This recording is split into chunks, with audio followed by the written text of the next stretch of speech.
सम्मानित साथियों, नमो बुद्धाय, जय भीम। आज के अंबेडकर संदेश में आपका हार्दिक स्वागत है। आज के अंबेडकर संदेश में द्वितीय गोलमेज सम्मेलन यहाँ पर शुरू होगा।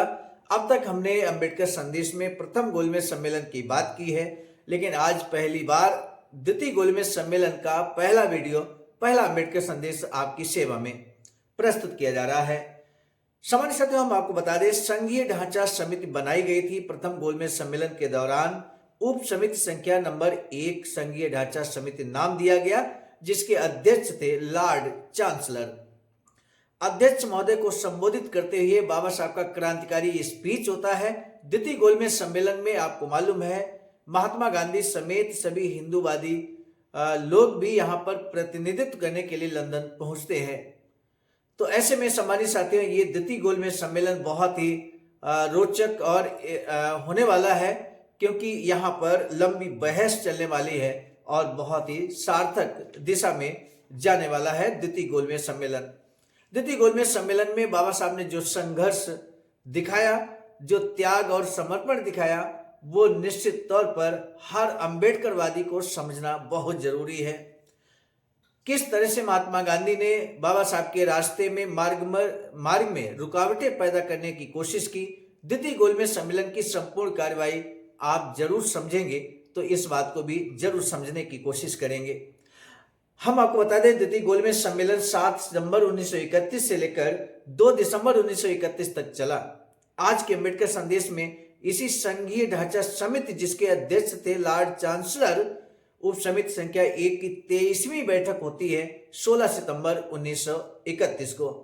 इससे पहले की जो बैठकें हैं वो प्रथम गोलमेज सम्मेलन में संपन्न हो चुकी थी, और ये प्रक्रिया लगातार, ये जितनी भी समितियों का गठन किया गया, इन्हीं की वर्किंग के द्वारा एक परिणाम पर पहुंचने की कोशिश है। और उसी आधार पर भारत सरकार अधिनियम 1935 बनता है, जिसमें दलितों के लिए विशेष प्रावधान किए जाते हैं। लेकिन सामान्य साथियों, देखना होगा कि आखिर द्वितीय गोलमेज सम्मेलन से क्या परिणाम निकलता है, ये आने वाले अंबेडकर संदेश में जरूर आप जानेंगे। आज के अंबेडकर संदेश में बाबा साहब का ये स्पीच आप सुनने जा रहे हैं, जो बाबा साहब ने यहाँ संघीय ढांचा समिति के समक्ष और अध्यक्ष महोदय को संबोधित करते हुए बाबा साहब ने अपनी बात को रखा, अपने भाषण को रखा है। बाबा साहब के इस क्रांतिकारी भाषण को यदि आपने नहीं सुना, तो निश्चित ही द्वितीय गोलमेज सम्मेलन की संपूर्ण कार्रवाई के इस महत्वपूर्ण अंश से आप वंचित हो सकते हैं। इससे पहले कि हम अंबेडकर संदेश आपके समक्ष प्रस्तुत करें, एक निवेदन जरूर आपसे है कि आप हमारे इस चैनल आवाज का ऑफिशियल को सब्सक्राइब जरूर कर लीजिए बेल आइकन के साथ में, क्योंकि हर दिन सुबह 5 बजे अंबेडकर संदेश लेकर हम आपकी सेवा में प्रस्तुत होते हैं। बाबा साहब कहते हैं कि अध्यक्ष महोदय, मैं संघीय संरचना समिति में सदस्य की हैसियत से पहली बार बोल रहा हूं। महोदय, इस समिति को किन किन समस्याओं पर विचार करना है, इस बारे में आपने हर सदस्य को अपना अपना दृष्टिकोण, सामान्य दृष्टिकोण स्पष्ट करने के लिए मौका दिया है। इस उपयुक्त अवसर का फायदा उठाते हुए हर सदस्य ने आपकी महान सेवाओं की सराहना की है, जो अध्यक्ष के रूप में आप इस समिति की कर रहे हैं। हर नए सदस्य ने यह भी स्पष्ट कर दिया है कि केंद्रीय सरकार के उत्तरदायित्व के बारे में जो भी सहमति देगा, वह इस शर्त पर होगी कि वह जिस बिरादरी का प्रतिनिधित्व करता है, उसके हितों की रक्षा का ख्याल पहले रखा जाएगा। महोदय, मैं अपने पूर्व वक्ताओं की इस रीति का अनुसरण नहीं कर रहा हूं। इसकी वजह यह नहीं है कि इस संबंध में मेरी कोई राय नहीं है या मुझे कुछ नहीं बोलना है, बल्कि मेरी भावनाएं तो बहुत प्रबल है, और मैं उन्हें व्यक्त करने के बजाय आपके इस निर्देश का, जो आपने हम सबको आज शुरू में ही दे दिया है, पालन करना ज्यादा ठीक समझता हूं कि ऐसे सभी मुद्दों को आमतौर से समिति के विचारार्थ मंजूर हुआ समझा जाएगा। इन कुछ एक शब्दों के साथ मैं मद संख्या 2 में जो बहुत सी उपमदें शामिल की गई हैं, उनके बारे में अब अपने विचार प्रस्तुत करने की अनुमति चाहता हूं। आपने हम सबको जो ज्ञापन दिया है, उनमें इन उपमदों को जिस क्रम से रखा गया है, मैं उस क्रम का अनुसरण तो नहीं कर रहा हूं, और इस ज्ञापन में जितनी उपमदों को शामिल किया गया है, उनमें से हर मद पर मैं बोलना भी नहीं चाहता। मैं सिर्फ उन्हीं विषयों पर बोलूंगा जिन पर कुछ कहने के लिए मेरे पास कुछ ठोस प्रमाण है, और जिनके संबंध में मैं कुछ निश्चित योगदान भी कर सकता हूं। बाबा साहब आगे कहते हैं कि मैं जिस विषय पर सबसे पहले कुछ कहना चाहता हूं वह है संघीय विधानमंडल की संरचना। और इससे पहले कि मैं इस विषय में कुछ बोलूं, मैं इस संबंध में अपने दृष्टिकोण को स्पष्ट कर देना चाहता हूं कि भावी भारत का विधानमंडल एक सदन वाला हो या दो सदनों वाला। शुरू में ही मैं ये बता दूं कि दो सदनों वाली विधानमंडल प्रणाली में मेरी कोई आस्था नहीं है। मैंने ये कभी स्वीकार नहीं किया है कि एक और सदन बनाने की भी कोई उपयोगिता हो सकती है। मैं ये भी स्वीकार करता हूं कि ऐसे बहुत से लोग हैं जो मेरे इस दृष्टिकोण से सहमत नहीं होंगे, चाहे इस बारे में मेरा कैसा भी दृढ़ मत क्यों ना हो। मैं ये भी जानता हूं कि इस सम्मेलन में हम लोगों को इस बात के लिए राजी भी नहीं करा सकते कि एक और सदन बनाने की कोई आवश्यकता नहीं है। दूसरे, मैं ये भी अनुभव करता हूं कि अगर दोनों सदनों के बीच के संबंधों को ठीक ढंग से नियंत्रित कर दिया जाए, और ऐसे तरीके भी हैं जिनको अपनाने से दूसरे सदन के सिद्धांतों को काट छांट कर छोटा किया जा सकता है, ताकि यह दूसरा सदन भारत के लोकतांत्रिक सरकार के रास्ते में रोड़ा नहीं बने। इसलिए मैं भारत में दो सदनों की प्रणाली शुरू किए जाने के बारे में कोई आपत्ति भी नहीं करना चाहता। अब मैं भारत के संघीय विधानमंडल में ब्रिटिश भारत के प्रांतों के प्रतिनिधित्व के सवाल पर आपका ध्यान आकर्षित करना चाहता हूं। जब हम इस सवाल पर विचार करते हैं तब पहली बात जो सामने आती है वह यह है कि यह प्रतिनिधित्व प्रत्यक्ष चुनाव के आधार पर होगा या यह प्रतिनिधित्व प्रत्यक्ष चुनाव के आधार पर होगा या अप्रत्यक्ष चुनाव के आधार पर। जहां तक संघीय विधानसभा के निचले सदन का संबंध है, मुझे ऐसा लगता है कि इस बारे में कोई मतभेद नहीं हो सकता। ये प्रत्यक्ष चुनाव द्वारा बनाई जानी चाहिए। मैं ये बात अच्छी तरह जानता हूं कि इस सवाल पर विचार करते समय साइमन कमीशन ने ये सिफारिश की है कि निचला सदन प्रत्यक्ष चुनाव के आधार पर न बनाया जाकर अप्रत्यक्ष चुनाव के आधार पर बनाया जाना चाहिए। इस कमीशन ने अपनी इस राय को पुष्ट करने के लिए ये कहा कि असलियत में प्रत्यक्ष चुनाव और अप्रत्यक्ष चुनाव में कोई अंतर नहीं है, और अप्रत्यक्ष चुनाव तो प्रत्यक्ष चुनाव ही है जिसमें एक कदम पहले ले लिया गया होता है। अगर इस तर्क के आधार पर देखा जाए तो शायद बात यही हो, लेकिन मैं ये निवेदन करना चाहता हूं कि मनोवैज्ञानिक दृष्टि से प्रत्यक्ष चुनाव प्रणाली और अप्रत्यक्ष चुनाव प्रणाली में बहुत बड़ा अंतर है। आखिर बाबा साहब की नजर में प्रत्यक्ष चुनाव प्रणाली और अप्रत्यक्ष चुनाव प्रणाली में क्या अंतर है? तब बाबा साहब कहते हैं कि मेरी राय में सबसे ज्यादा अहम बात यह है कि भारत के लोगों के दिलों में यह भावना पैदा की जानी चाहिए कि देश में अच्छी सरकार हो और उसकी जिम्मेदारी अंततोगत्वा उनकी ही है। और मैं ये भी कहने का साहस करता हूं कि जब तक भारत के नागरिकों के दिल में ये बात नहीं बैठती है कि वही किसी सरकार को बनाता है और वही किसी सरकार को खत्म कर सकता है, तब तक हम भारत में एक उत्तरदायी सरकार की असली नींव रखने में कभी भी कामयाब नहीं होंगे। बाबा साहब कहते हैं कि अगर मेरा यह सुझाव सही है तब इसका मतलब यह है कि हमें चुनाव की कोई ना कोई व्यवस्था अवश्य रखनी पड़ेगी जिससे सरकार और देश के नागरिकों के बीच सीधा संपर्क रह सके। इसलिए मेरा यह निवेदन है कि केंद्रीय सरकार और नागरिकों के बीच अप्रत्यक्ष चुनाव के इस पर्दे को हटा देना चाहिए, जिससे वे अपने द्वारा किए गए चुनाव का असर देश और सरकार तथा स्वयं अपने हितों पर देख सके। इसलिए मैं किसी भी हालत में ऐसी प्रणाली के अपनाए जाने के बारे में अपनी सहमति नहीं दे सकता जिसमें संघीय विधानसभा के निचले सदन के लिए प्रत्यक्ष चुनाव किए जाने का प्रावधान ना हो।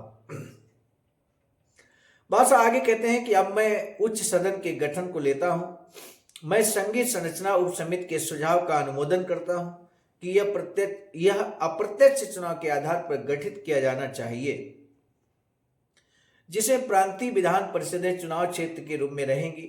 मैं इस पद्धति का अनुमोदन इसलिए करता हूं कि इसमें चुनाव पृथक अथवा सांप्रदायिक निर्वाचक मंडलों की अलग अलग चुनाव प्रणालियों के आधार पर न होकर आनुपातिक प्रतिनिधित्व के आधार पर होगा। मैं समझता हूं कि भारत जैसे देश के लिए यह बड़ी ही शुभ बात होगी कि यहां एक ऐसा सदन होगा जो गैर सांप्रदायिक होगा। एक ऐसा सदन होगा जिसमें चुनकर आए प्रतिनिधि सिर्फ एक ही समुदाय के नहीं होंगे, बल्कि इस चुनाव का आधार व्यापक होगा। इसकी वजह यह है कि हम यहाँ पर कई एक कारणों से अलग अलग समुदायों के लिए अलग अलग प्रतिनिधि चुनने की प्रणाली अपनाने से बच नहीं सकते। हम विभिन्न वर्गों के हितों की रक्षा करने की उपेक्षा भी नहीं कर सकते। इस बारे में मेरी सिर्फ एक टिप्पणी है जो मैं इस प्रस्ताव के बारे में कहना चाहता हूं। अनुपात के आधार पर प्रतिनिधि चुनने की प्रणाली के बारे में मेरी कोई आपत्ति नहीं है और जैसा मैं कह चुका हूं, मैं इसका अनुमोदन करता हूं। इस समिति के सभी सदस्य जानते हैं कि भारत में जो अल्पसंख्यक लोग हैं वे विभिन्न विधानमंडलों में अपने अपने हितों और वर्गों के लिए प्रतिनिधित्व ही नहीं चाहते, बल्कि उनका इस बात पर भी जोर है कि कुछ निश्चित मात्रा में उनका प्रतिनिधित्व रहे। मेरी शंका यह है कि हो सकता है कि अनुपात के आधार पर प्रतिनिधित्व की प्रणाली में उन्हें उच्च सदन में कुछ प्रतिनिधित्व मिल जाए, लेकिन हम ये नहीं कह सकते कि विभिन्न समुदायों के लोगों को उच्च सदन में उतनी मात्रा तक प्रतिनिधित्व मिल जाएगा जितना कि वे चाहते हैं, क्योंकि इस प्रणाली के परिणाम के बारे में कभी निश्चित नहीं हुआ जा सकता। इसलिए मैं ये सुझाव देना चाहता हूं कि संघीय संरचना उप समिति की इस सिफारिश में ऑस्ट्रियाई संविधान के अनुच्छेद 35 के आधार पर इस उपबंध को जोड़ दिया जाना चाहिए। मौजूदा उपबंध में समुदायों के प्रतिनिधित्व के बारे में कुछ नहीं कहा गया है। इस उपबंध में राजनीतिक पार्टियों के प्रतिनिधित्व की चर्चा की गई है, लेकिन ये उपबंध समुदायों को प्रतिनिधित्व दिए जाने के बारे में भी लागू हो सकता है। इस उपबंध का पाठ इस प्रकार है।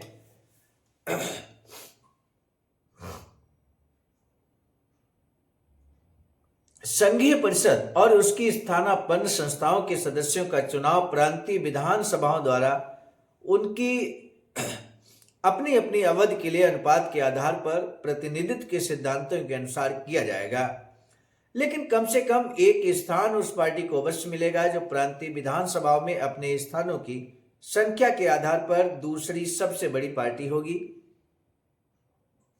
या अगर बहुत सी पार्टियों को समान संख्या में स्थान मिले हों तो एक स्थान पर उस पार्टी के लिए नियत रहेगा जिसे प्रांतीय सभा के पिछले चुनाव में दूसरे स्थान पर सबसे अधिक मत प्राप्त हुए हैं।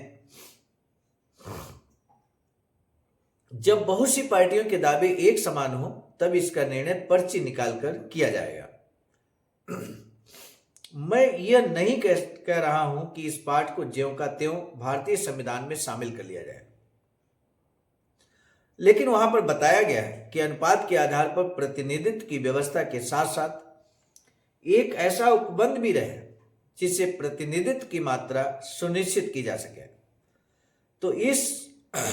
तो इसे हमारे संविधान में भी अपना लिया जाना चाहिए। आज के अम्बेडकर संदेश का जो महत्वपूर्ण प्रश्न है वो ये है कि संघीय ढांचा समिति जो उप समिति संख्या 1 है उसके अध्यक्ष कौन थे। आपको अध्यक्ष का नाम बताना है। द्वितीय गोलमेज सम्मेलन का ये पहला अम्बेडकर संदेश है जिसमें संघीय ढांचा समिति के बारे में, 2 सदनों के बारे में, उच्च और निम्न सदन के बारे में बाबा साहब ने विस्तार से अपनी बात को रखा है। बाबा साहब का स्पीच अभी कंटिन्यू रहेगा और कल के अम्बेडकर संदेश में डिस्कशन भी होगा, प्रश्न उत्तरी भी यहां पर होगी जिसमें बाबा साहब के विभिन्न प्रश्नों के सटीक जवाब होंगे। कल के अम्बेडकर संदेश में हम लेकर उपस्थित होंगे। आज का अम्बेडकर संदेश बहुत ही महत्वपूर्ण है। द्वितीय गोलमेज सम्मेलन का ये नींव का पत्थर है और ऐसे में चूंकि ये नींव का कार्य करेगा द्वितीय गोलमेज सम्मेलन में, बाबा साहब का ये स्पीच जन जन तक पहुंचाना हम सभी की महती जिम्मेदारी है और ये हमारा विशेष निवेदन आपसे है कि इस अम्बेडकर संदेश को शेयर अवश्य कीजिएगा। इसी के साथ दीजिए इजाजत। आप सभी को सादर नमो बुद्धाय, जय भीम। सम्मानित साथियों, यदि आप हमारे इस चैनल आवाज का ऑफिशियल, जिस पर नियमित सुबह 5 बजे डॉक्टर अंबेडकर संदेश आपको मिलता है, आप हमारे इस चैनल को सपोर्ट करना चाहते हैं तो हमारा आपसे निवेदन है कि आप हमारे इस चैनल को सब्सक्राइब कर लें, वीडियो को शेयर, लाइक, कमेंट जरूर करें। सम्मानित साथियों, हम एक महत्वपूर्ण बात बताना उचित समझते हैं। बाबा साहब की अधूरी इच्छा के अनुरूप एक वैचारिक सेंटर निर्माणाधीन है सारनाथ वाराणसी में, जहां पर 14,000 स्क्वायर फीट जमीन परचेज कर ली गई है ring road, green city, Faridpur, Sarnath में। वैचारिक सेंटर के प्रशासनिक ब्लॉक का निर्माण कार्य कंप्लीट हो चुका है। शानदार बेहतरीन प्रशासनिक ब्लॉक का निर्माण पूर्ण हो चुका है। आगे अब मुख्य भवन को बनाने की बारी हम सबकी है और इस हेतु आप दिए गए अकाउंट नंबर पर अपना अमूल्य योगदान कर सकते हैं। आज का अंबेडकर संदेश हम लेकर उपस्थित हुए थे मिशन नायक बुद्ध मित्र मुसाफिर सर, राष्ट्रीय अध्यक्ष आवाज का, नई दिल्ली की प्रेरणा में, और प्रस्तुतकर्ता के रूप में मैं स्वयं सर्वजीत आर्य, राष्ट्रीय मीडिया प्रभारी, IIT सेल आवाज का, नई दिल्ली। मिलेंगे नए डॉक्टर अंबेडकर संदेश में, तब तक दीजिए इजाजत। आप सभी को सादर नमो बुद्धाय, जय।